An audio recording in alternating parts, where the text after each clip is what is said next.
ಬರ್ಲಿಲ್ಲ. ಮಜಾ ಬರ್ಲಿಲ್ಲ? ನಾನ್ ನೀಡಂದ್ರೆ ಯಾಕೆ ಇಡ್ಬೇಕಾ? ನನ್ ಜೊತೆ ಜಗಳ ಮಾಡ್ಬೇಕಾ? ಯಾಕಂತ ಕೇಳ್ಬೇಕಾ? ಹಂಗಿದ್ರನ ಪ್ರೀತಿ. ಅಂದ್ರ ಚರ್ಗಿಡ ಇಬ್ರು ಜಗಳ ಆಡ್ಬೇಕಂತ್ಯಾ? ಹೂ ರೀ. ಹಂಗ ಸರಿ, ಇನ್ನೊಂದ್ಸಲ ಬರ್ತಿದ್ದಾನ? ಇನ್ನೊಂದ್ಸಲ ಬರ್ಲ್ಯಾ? ಸೇಮ್ ಹಂಗೇನಿ ಅನ್ನ. ಹಂಗೆ ಇಟ್ಟಿರೋದನ್ನ ಕರೆಕ್ಟ್ ಆಗಿ ಇಡ್ರಿ. ನೀ ಇಡಲ್ಲ, ನಿಂಗೇನಾಗ್ಯದ? ಯಾಕೆ ನಿನ್ ಕೈ ಇಲ್ಲ? ನಿನ್ನ ಕೈ ಎಲ್ಲ ಅದಾವ? ನಾನ್ ಕೆಲ್ಸ ಮಾಡತ್ತೀನಲ್ಲ. ನಾನು ಕೆಲ್ಸ ನೋಡ್ರಿ, ಹೊರಗೆ ದುಡಿಬೇಕು. ನಾ ಗಂಡ ಕೆಲ್ಸ ಮಾಡ್ತೀನಿ. ಈಗ ಹೇಳತ್ತೀನಿ, ಸಿಡ್ ತರಿಸ್ಬೇಡ್ರಿ. ನನ್ ಏನ್ ಮಾಡ್ತಿ? ಹಂದಿಗತಿ ತಿನ್ನೋದು ಮಕ್ಕಳು ಮಾಡಿ ಬೇರೆ ಕೆಲಸ ಮಾಡ್ತಿ ಮನ್ಯಾಗ. ನಾ ಸಿಡ್ ತರಿಸ್ಬೇಡ್ರಿ. ಏನ್ ಮಾಡಿ ಸಿಡ್ತ? ನಾನು ಅಲ್ಲಿ ಮುರಿತ್ಯಾ? ಮುರಿ ಅಲ್ಲಿ ಮುರಿ ಮುರಿ ಅಲ್ಲಿ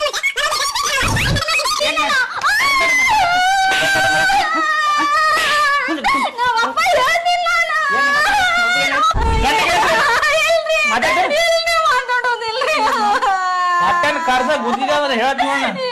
ನಾಟಕ ಚೇನ ಬಂತಿಲ್ ಮಜಾ? ಬಂತಿಲ್ ಮಜಾ? ನೀನೇ ಹೇಳಿದಲ್ಲ ಮಜಾ ಇಲ್ಲ, ಮಜಾ ಇಲ್ಲ, ಮಜಾ ಇಲ್ಲ.